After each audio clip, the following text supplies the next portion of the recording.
Plenitude, capítulo 8, parte B, Caminhos para a Saúde. O mundo progrediu sempre graças àqueles que agem com retidão. Os seus exemplos de dedicação às causas dignificadoras tornaram-se a base do processo de engrandecimento da vida e das demais criaturas. Conscientes das suas responsabilidades, não temeram as perseguições, as lutas ásperas, os sacrifícios, nem mesmo o holocausto, quando este se fazia necessário, desde que permanecesse impoluto o ideal que sustentavam. Sabiam que a morte do corpo não destrói a ideia grandiosa, e que é no sangue do mártir que a semente da verdade germina, a fim de poder frondejar mais tarde, abençoando com flores e frutos.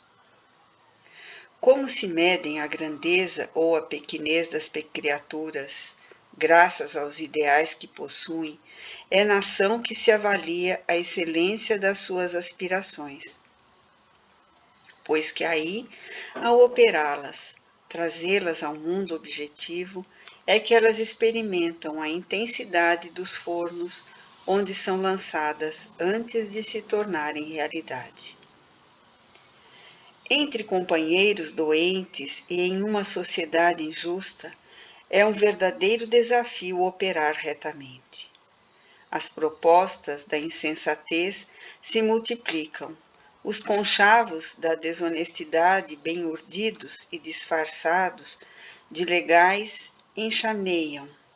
As concessões morais e conveniências fazem-se quase normais, dificultando a ação correta. Quem age com retidão parece alienado, é mal visto, tido por excêntrico ou como se o fizesse para pretender chamar a atenção.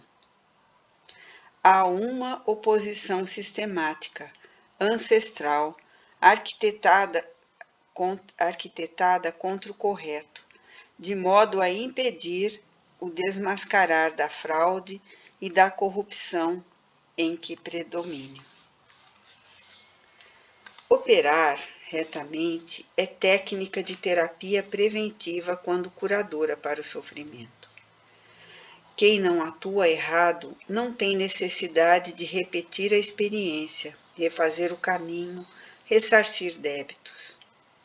Tal ação, entretanto, começa nas pequenas decisões, nas realizações mais simples e de aparente significação sem importância.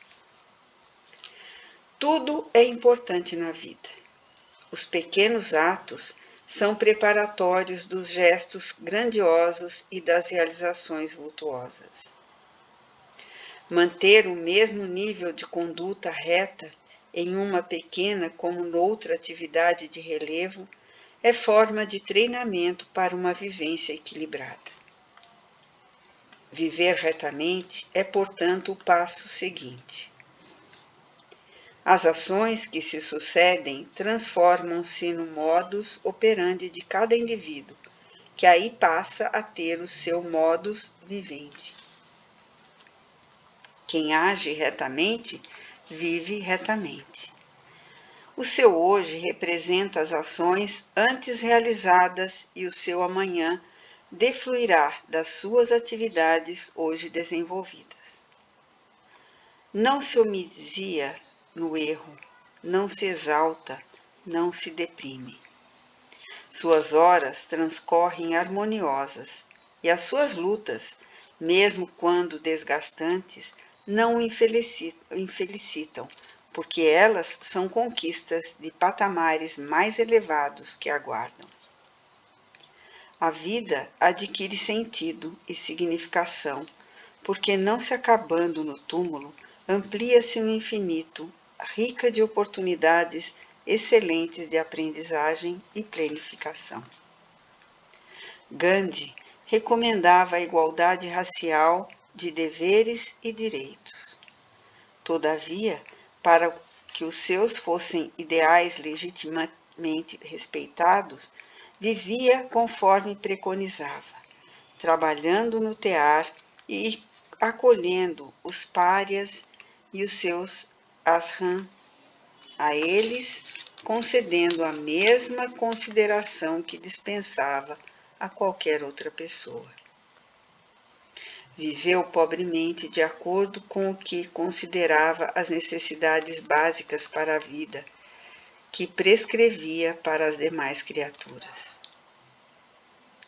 Jesus não tinha uma pedra para reclinar a cabeça, embora as aves do céu tivessem os seus ninhos e as feras os seus covis. Porque para ele, uma só coisa era importante: dar-se, no mundo de coisas que valem o que se lhes atribui, já que não tem valor real. Uma vivência de tal natureza impõe um grande esforço, já que é larga a porta que conduz à perdição. O passo imediato é esforçar-se retamente. Sem esforço, nenhum empreendimento se torna possível, muito menos se faz vitorioso. A intensidade do esforço desvela a qualidade do caráter. Sem uma disciplina que o exercício prodigaliza, o esforço deperece e as aspirações morrem. Essa força, que decorre do querer, é responsável pelos resultados das aspirações colocadas na prática. As pessoas que não se esforçam por preservar os ideais de enobrecimento perdem as batalhas da evolução antes mesmo de iniciá-las, perturbando a marcha do progresso geral. Afirma-se muito, como justificativa para não se esforçar, que não se logra manter o nível do ideal necessário. No entanto, a execução dos hábitos viciosos dá-se mediante esforços que se incorporam ao cotidiano como fenômeno natural. A libertação deles somente é possível através do investimento de energias que se lhes opõem. Não raro, os indivíduos, em razão do prazer que experimentam na vivência viciosa, sacrificam-se, aplicando todos os valores imagináveis, a fim de continuarem com as sensações a que se escravizam. Quando se lhes propõe, no entanto, a mudança para as emoções duradouras, negam-se ao esforço por acomodação ao que já fruem, mesmo que lhes seja desgastante. Ninguém vive sem esforço. Ultrapassados os limites dos fenômenos automáticos, a vida exige um empenho da vontade, a aplicação e direcionamento das energias. Quem se esforça em um sentido, realiza-o também em outro, se quiser. Esforçar-se retamente é saber aplicar a capacidade dos seus recursos naquilo que propicia felicidade real, duradoura, sem as aflições dos prazeres fugidios, que necessitam de repetir-se sem cessar, não lhes aplacando a sede, antes aumentando perturbadoramente. Num esforço bem dirigido, as energias se retemperam e as motivações, por serem elevadas, mais atraem a novos tentames que se sobrepõem aos limites e desgastes dos sofrimentos. A mente, colocada em áreas nobres, anestesia as sensações dos desajustes e das enfermidades, emulando na conquista da harmonia, que se alcança mediante esforço retamente aplicado. Das pequenas e constantes tentativas de agir corretamente, se desenvolvem as forças que serão canalizadas para os grandes cometimentos, mesmo que desconhecidos das demais pessoas. A constante renovação moral e todo o trabalho de alterar a estrutura do comportamento exigem o reto esforço que leva ao êxito. Da natureza íntima decorrem do crer nas metas a alcançar, do valor que possuem, a fim de querer com afinco, de modo a envidar a capacidade de ação, sem o que o tentame malogra. Esse esforço decorre da aplicação do pensar retamente. O que se cultiva no pensamento transborda para a esfera objetiva, constituindo-se elemento existencial do comportamento humano. O pensamento é fonte geradora e dínamo condutor da vida para a vida.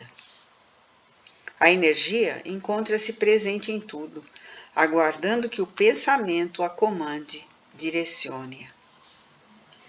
No que tange os sofrimentos na sua multiface, a ação mental é relevante. Todo aquele que se deixa dirigir pelo pessimismo e pela depressão faz quadros enfermiços, debatendo-se nas malhas de dores perfeitamente dispensáveis. Por um processo de natural afinidade, sintoniza com as doenças, abrindo brechas nas próprias existências para a instalação de males e perturbações afligentes. O bombardeio constante contra os sutis mecanismos da emoção e da aparelhagem orgânica termina por desarticular-lhe o equilíbrio, produzindo o desajustamento que facilita a penetração dos agentes degeneradores. A ação do pensamento reto, pelo contrário, produz o fortalecimento do campo psicofísico, expulsando as doenças e gerando sucessivas ondas de bem-estar que são responsáveis pela saúde. Acrescente-se a esse quadro a interferência dos espíritos desencarnados no cotidiano das criaturas humanas. Os raios mentais, direcionados em um ou outro sentido, facultam a sintonia com entidades de teor vibratório correspondente. Não é, pois, de surpreender o atual surto epidêmico de obsessões que decorre da afinidade mental e moral existente entre os homens aturdidos e os espíritos infelizes, com os quais os primeiros mantêm convivência ideológica. Ideoplastia e enfermiças, formas, pensamentos extravagantes e doentias terminam por criar uma psicosfera viciada que intoxica as pessoas, aumentando o quadro das enfermidades, estas últimas de diagnose difícil pela medicina convencional e cuja terapia terá que partir do próprio paciente, através de uma radical mudança de comportamento mental e moral, a fim de desatrelar-se das vibrações que o envolvem. Pensar retamente faculta harmonia psicológica e sintonia com os benfeitores da humanidade, em cuja convivência psíquica se aurem energias benéficas propiciadoras de saúde, que vão atuar nas causas dos sofrimentos, alterando-lhes a vigência e os efeitos. Quem pensa retamente encontra-se consigo mesmo, com o seu próximo e com Deus. O hábito saudável de pensar conduz à etapa final, que é meditar retamente. Fixam-se nos painéis da memória, por educação mental perniciosa, em maior quantidade as impressões infelizes, os atos reprocháveis, as aspirações inferiores, e por isso afirma-se com leviandade que meditar é muito difícil. Basta, porém, que se mude a direção dos hábitos mentais e se criarão as bases da meditação. Como não se vive sem pensar, exceção feita aos portadores de psicopatologias graves, deve-se fazê-lo sempre de forma positiva e otimista, gerando novo costume no campo mental até que seja absorvido e transformado em automatismo pela repetição natural. Por mau hábito, quando algo de negativo acontece, a pessoa se deixa consumir, entregando-se, comentando, repetindo e fixando, quando a atitude a tomar deveria ser oposta. No entanto, quando algo de bom e útil acontece, raramente se analisa, penetra e revive, logo substituindo por outro fato desagradável, acostumando-se com o último em detrimento do anterior. Natural que, desacostumado à reflexão em torno do bem e da paz, da saúde e da alegria, tenha dificuldade em meditar retamente. Nas primeiras tentativas, os arquivos da memória liberam as impressões deprimentes, perniciosas, e o candidato desiste, quando deveria prosseguir com esforço para liberar-se dessas e fixar as novas imagens e aspirações geradoras de saúde, de felicidade. A concentração é a fixação da mente por interesse ou seleção em qualquer pensamento, em alguma ideia especial que se deseja analisar ou reter. A meditação é a aplicação da concentração na busca de Deus, interiormente, com determinação e constância.